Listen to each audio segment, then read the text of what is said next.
Goddag alle sammen, og velkommen til den første video her på Rasmus Pedersen, min personlige kanal. Jeg håber, I alle sammen har haft et rigtig godt nytår derude. Som sagt, det er den første video, som jeg optager her i 2024. Og der gik sgu lige lidt tid før, at jeg faktisk fik sat mig til at optage den her video. Lige nu, der er jeg hjemme hos mine forældre på Ærø. Jeg havde lige haft brug for lige at tage et par dage hjem her. Jeg kom hjem her i går aftes, og jeg regner med at tage afsted i overmorgen. Lige nu der er det mandag den 8. januar. Og allerede en uge er gået af det nye år. Vi er faktisk i gang med uge 2 nu. Forhåbentlig så kommer den her video ud i løbet af uge 2. Forhåbentlig før uge 3. Det vil jeg helst gerne have egentlig. Så at der ikke skal gå for lang tid.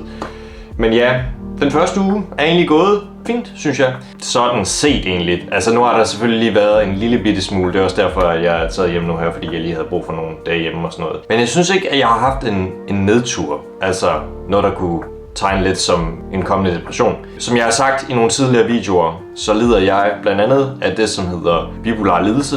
Jeg lider faktisk også af, jeg har faktisk også autisme, en autismespektrumsforstyrrelse, som hedder GUA eller GUA.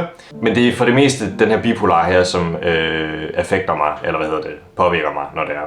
Og jeg havde gået og prøvet at holde lidt øje med lidt forskelligt før det, om der var nogle tegn der og der. Det er ligesom om, at jeg har jo efterhånden prøvet det her sådan 2-3 gange nu, og der har jeg bare fundet ud af, at der er et system i det, der kan være lidt før vinter, og så når man kommer over på den anden side af det nye år, så er det der, at det godt kan vise sig et sted mellem slutningen af januar, eller midt i januar og februar måned. Men det kommer også nogle gange an på andre ting. Det er også nogle gange, hvis noget påvirker. For eksempel i december 2022, der skete der nemlig lidt, fordi at for første gang i lidt over et år, fik jeg igen en dagligdag, da jeg startede i Fonden Skovhaven, som er en fond, hvor at de tilbyder, det er basically, der er nogle forskellige botilbud i den for personer med autisme.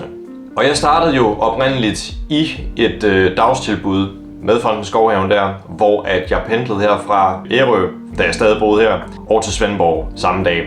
Så det vil sige, det var både mandag og torsdag, hvor jeg havde en dagligdag.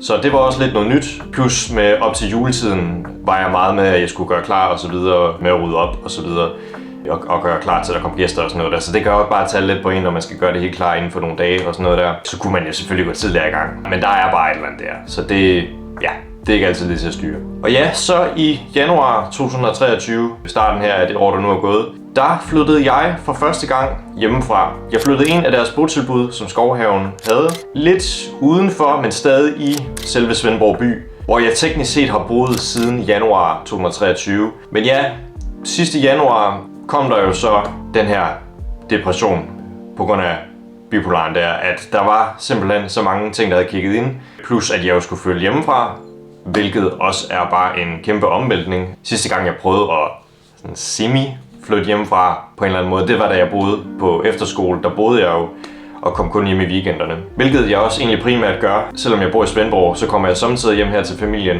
i weekenderne og sådan noget.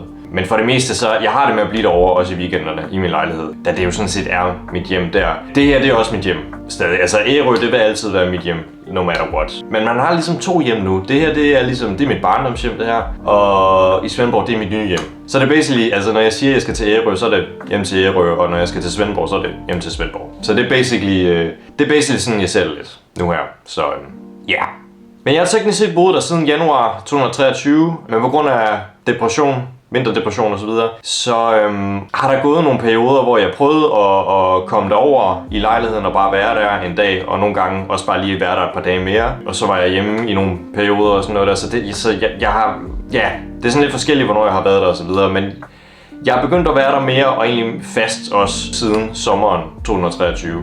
Det var der, hvor jeg ligesom begyndte at falde til og sådan noget, og lige nu der er jeg bare faldet så godt til. Altså jeg føler virkelig, at det er blevet hjem derovre, og det sagde noget fedt. Men der har ikke været særlig mange ting, som har påvirket nu her, synes jeg.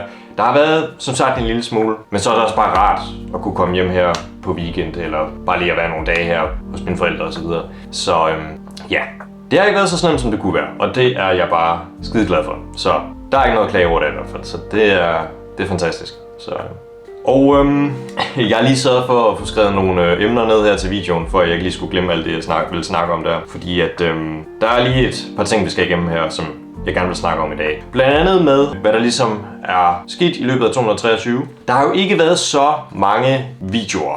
Altså almindelige videoer, som er redigeret og lagt op der. Det, som egentlig var det første, vi lavede i 2023, det var livestreams. Det var egentlig bare noget, at jeg fandt ud af, at jeg havde lyst til tidligere i år her. Og ja, det udviklede sig faktisk til noget, som jeg gjorde ret ofte. Og faktisk, jeg tror, vi lavede en livestream, sådan faktisk en gang om ugen, hver uge der i lang tid. Og det var pisse sjovt. Det var lidt forskelligt om, hvor mange der så med selvfølgelig og sådan noget. Der var ikke så mange i starten. Det er der sådan set heller ikke nu. Men jeg møder faktisk et par stykker inden på streamen i chatten en gang imellem. Jeg lavede en stream her inden nytår, fordi at jeg følte, at jeg skulle slutte af med et eller andet. Jeg havde ikke lige tid til at lave en video på det tidspunkt der inden nytår. Så vi lavede en stream der, hvor der faktisk var et par stykker der kom ind, og jeg svarede på en del spørgsmål og kommentarer derinde, og jeg fik godt feedback med, at der var fans af mine videoer og fans af min kanal og sådan noget. Jeg håber, du får et godt nytår. I lige måde, du. Det bliver skide hyggeligt. Det tror jeg på. Jeg er mega stor fan. Fedt, mand. Nice. Bliv ved med det gode arbejde. Det kan du tro. Og de rigtig godt kunne lide at se mine videoer og sådan noget der. Og bare det, ikke op? Bare det gør bare et eller andet, synes jeg. Altså, det er bare fedt. Og man bliver bare bekræftet i, at man faktisk er med til at underholde folk. Og ja, altså den her kanal er jo ikke særlig stor. Jeg tror, vi er på 29 subscribers lige nu, når den her video her bliver optaget. Altså den har været lidt svingende og sådan noget, men vi skulle gerne være på 29 lige nu i hvert fald. Det er jo ikke særlig stort i forhold til, så mange andre YouTubere og sådan noget. Men YouTuber er nok egentlig ikke rigtig det udtryk, som... Ja, det er nok ikke den titel, jeg vil beskrive mig selv som. Altså jeg ser mig meget mere som en videokreatør eller en content creator, fordi at det er jo egentlig det, jeg skaber. Jeg skaber en lidt forskellig content. For det meste er det blevet til vlogs og sådan nogle ting. Men jeg har også haft idéer om lidt andet forskelligt, som jeg godt kunne tænke mig at lave på den her kanal. Men den kan I lige få senere, fordi det er faktisk også et planlagt emne, jeg har på mine noter her. Så den kommer lidt senere i videoen i hvert fald. Men af deciderede videoer er der kommet omkring 2-3 styks, tror jeg. Altså af rigtige videoer der. Og i december måned her, der fandt jeg nemlig nogle af de gamle afsnit af en julekalender, som jeg lavede på min første YouTube-kanal ved navn AI Productions, som jeg startede tilbage i januar 2012. Og den varede faktisk indtil starten af 2013. Ja, det er en lidt lang historie, men den kan jeg få på et andet tidspunkt. Egentlig det, jeg vil sige med det var, at der var den her julekalender, som jeg lavede dengang i december måned i 2012, hvor jeg så fandt et par afsnit fra den. Og det er ikke alle afsnit, som jeg havde tilbage, men af de afsnit, som der var, dem fik jeg sendt ud de her dage i december. Og det er ikke det bedste, jeg nogensinde har lavet, men det er meget sjovt at kigge tilbage på, synes jeg. For ligesom at se, hvor langt man er kommet. Jeg er blevet endnu bedre til at redigere siden dengang. Har styr på mange flere begreber, end jeg havde dengang. Jeg synes, jeg udvikler mig meget godt.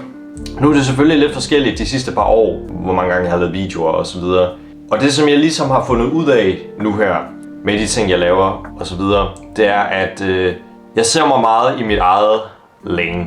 Altså, jeg er på min egen vej med det her, kan man sige. Ikke fordi jeg sådan har tænkt mig at gøre karriere ud af YouTube. Men altså, jeg skal da være ærlig at sige, at det er egentlig pisse sjovt at tænke på, hvor det egentlig kunne føre hen.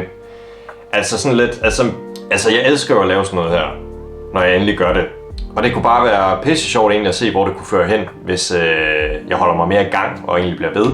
Faktisk så er en af de videoer, jeg uploadede i 2023, den hvor at jeg har fået min nye stationære computer. Den har faktisk fået, jeg kan ikke huske hvor mange visninger der er, men vi er i hvert fald op på sådan 500, måske 530, jeg er ikke helt sikker. 530 har den måske lige nu, når den her video bliver optaget. Men det har faktisk vist sig at være den anden mest populære video, som jeg har lagt op på den her kanal nogensinde.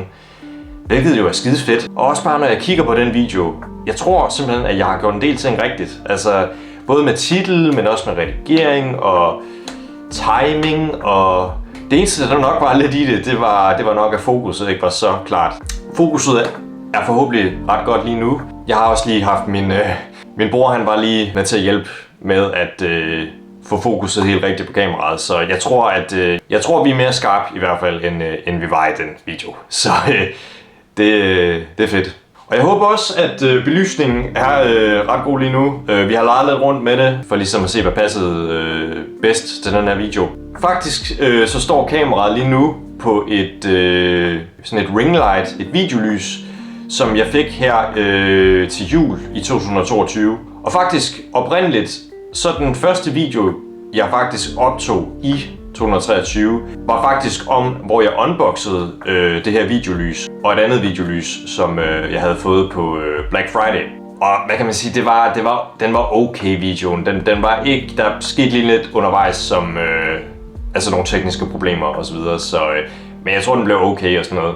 Men jeg kommer aldrig rigtig i gang med at redigere den, fordi det var nemlig ikke så mange dage før, at jeg fik en depression nemlig. Så den kom jeg desværre aldrig i gang med, men ja.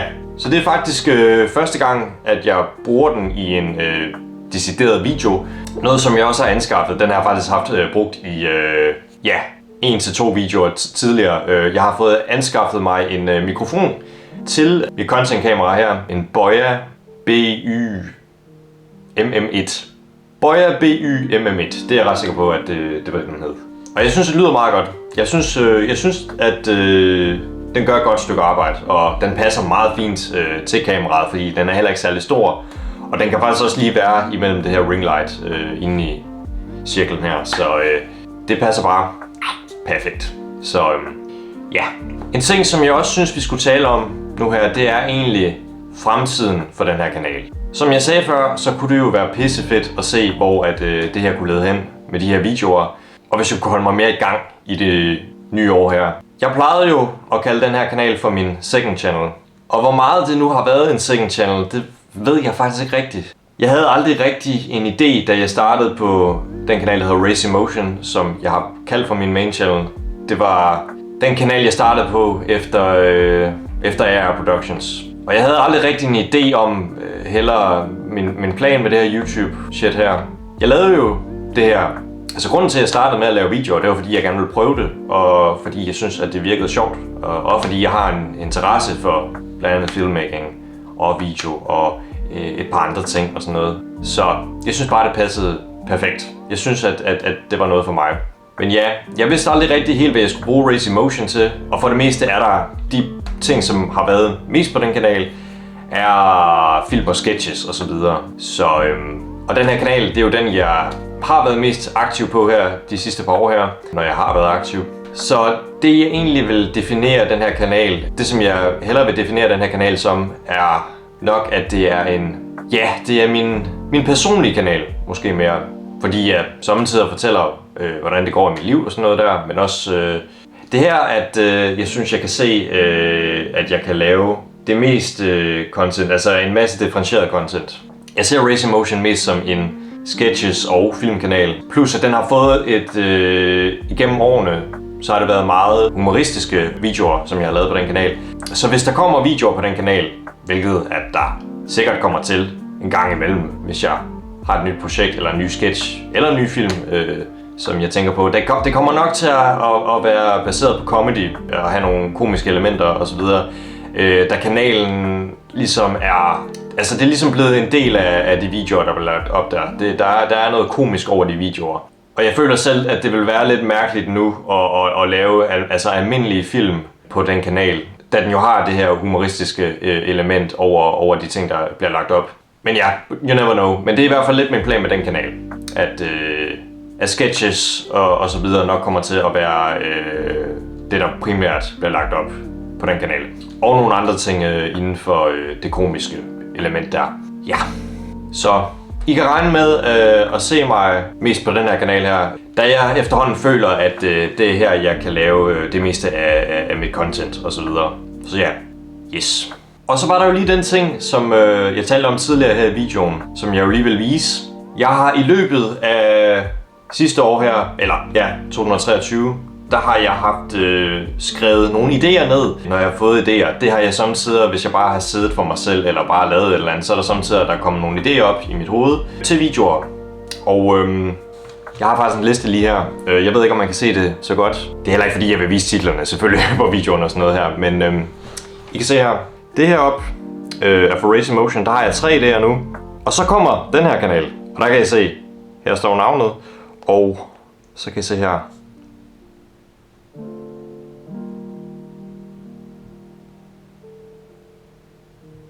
Det er en helt lang liste der. Og så er der noget idéer til TikTok hernede, men det er heller ikke noget, jeg lige vil snakke for meget om lige nu. Men der er i hvert fald en god bunke idéer, som jeg har fået der.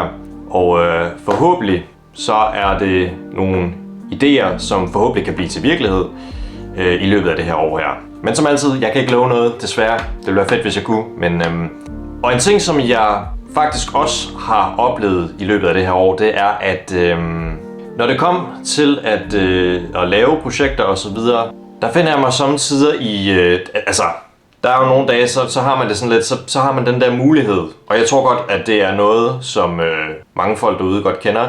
Det der med, at man samtidig sidder med 2 valg foran en, at man enten kan, for eksempel, at man enten kan skabe et eller andet, altså lave et eller andet projekt, som man har i tankerne, eller måske at sætte sig ned og se noget Netflix, eller bare chill med et eller andet og bare hygge sig og sådan noget. Og der er samtidig, hvis jeg selv står i den situation, hvis jeg så vælger at sætte mig ned og chill, så er der samtidig, hvor at jeg har en følelse af, det kunne være fedt at lave en video og sådan noget. Det er næsten ærgerligt, hvis du ikke kommer i gang med det. Og i det øjeblik faktisk, så får jeg faktisk mere lyst til at gå i gang med en video. Eller så føler jeg lidt, at der kommer noget, hvad kan man sige, noget gejst til at starte på et projekt. Hvilket er fedt, fordi der er ligesom om, at ens dedikation, den er, altså man føler sig lidt mere dedikeret til det, eller mere motiveret til det. Fordi at der var mange gange i starten af det her år her, hvor at på et tidspunkt jeg lagde mig ned, eller satte mig ned, og så bare lavede noget helt andet, og så forsvandt min lyst nærmest. Men jeg synes, det er fedt, når den her gejst til at lave videoer, den ligesom kommer frem. Fordi jeg følger jo også samtidig mine drømme der. Og det skal man huske. Hvis der er noget, man gerne vil her i livet, så skal man bare gå for det. Og der er jo ting, som jeg rigtig gerne vil her i livet, og nogle drømme, jeg håber kan gå i opfyldelse med tiden. Så det er også derfor, jeg håber på, at jeg kan få lavet noget mere content i det her år. Det kunne altså bare være... det kunne virkelig bare være mega fedt. Det tror jeg virkelig. Det kunne være fedt at være mere aktiv og så videre. Og også bare i, efter jeg flyttede i lejlighed og sådan noget der, så jeg har jo bare haft lyst til at lave mere content, end jeg plejede og sådan noget der. Nu lavede jeg også en del, da jeg stadig boede hjemme her det sidste år, jeg boede hjemme. Men I don't know, jeg tror bare, det også er fordi, at jeg har jo også venner, som, der er nogen, der interesserer sig lidt over i noget af det, og så har jeg jo bare mødt personer i den fond der, hvor jeg bor, som også har nogle interesser inden for lidt forskellige og sådan noget, så det er skidefedt. Det er skidefedt at have noget at gøre med folk, der godt kan lide sådan noget der, og har det som hobby eller ens passion, kan det jo også være. Altså, jeg ser jo lidt det her som en blanding af noget hobby, men også noget passion for mig.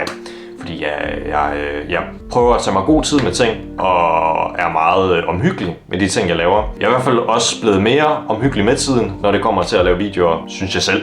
Men så jeg håber forhåbentlig, at vi kan være lidt mere aktive det her år her. Og who knows, det må man jo bare se med tiden. Det kan man ikke. Man kan ikke rigtig gøre andet. Så Og med det, så vil jeg slutte af for den her video. Det var simpelthen alt det, som jeg havde tænkt mig at snakke om i den her første video her i 2024. Men you guys know the drill. Like den her video, hvis I godt kunne lide den, eller dislike den, hvis I ikke kunne lide den. Det må I sådan set selv om.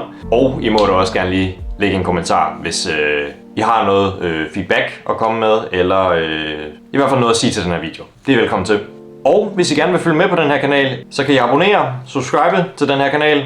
Og hvis I vil have notifikationer, lige så snart der kommer en ny video ud, så kan I klikke på klokken ved siden af. Og så er I nemlig up to date, lige så snart at der kommer en ny video eller livestream ud. Yes. Tusind tak, fordi I ser med, folkens. I år som husk det. Håber I er kommet rigtig godt ind i det nye år.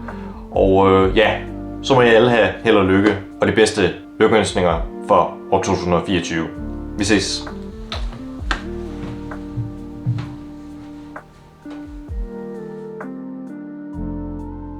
Og så er I nemlig up to date, lige så snart der kommer en ny video, eller livestream, eller håber I kommer... Tusind tak. Tusind tak, fordi I ser med, folkens. Og hvis I gør, så husk. Og hvis I gør, så... Og hvis I vil have notifikationer samtidig, så skal I klippe. Og hvis I vil have notifikationer samtidig, kan I klippe på klokken.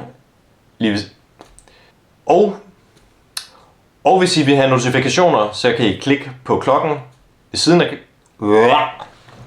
Og hvis I vil have notifikationer, det skal lige, vi skal lige. Og hvis I vil have notifikationer, det kommer til at tage lidt tid det her. Fuck man. Og hvis I vil have notifikationer, det går for hurtigt. Og hvis I vil have notifikationer, kan I klikke på klokken. Jeg kan ikke koncentrere mig om det. Jeg kigger i linsen, og så kigger jeg på preview. Jeg bliver nødt til at kigge et eller andet sted. Jeg kan simpelthen ikke lige... Fuck, man. Jeg synes, den her sweater her, den er så fucking feminin, altså. Men ja, det er det, vi kommer med. Så den får faktisk lidt mine former frem. Det er faktisk ret... Kan man se, at jeg har trænet egentlig? Nej, det kan man ikke. Jeg skal jo lige have trænet faktisk efter den her video her. Men ja. Let's do this. Og hvis vi har notifikationer, oh my god, oh my god, oh shit. Yeah, okay. Vi ses alle sammen. Vi ses alle sammen. Vi ses alle sammen. Vi ses. Vi ses. Vi ses. Vi ses. Hej. Hej. Hej hej. Jesus. Okay. Vi skal lige slutte af. You got this. You got this. Vi ses. Hej. Nej. Hej. Vi ses. Jeg kan simpelthen ikke slutte af. Hold nu kæft. Okay. Vi ses. Ha' det godt. Vi ses, folkens.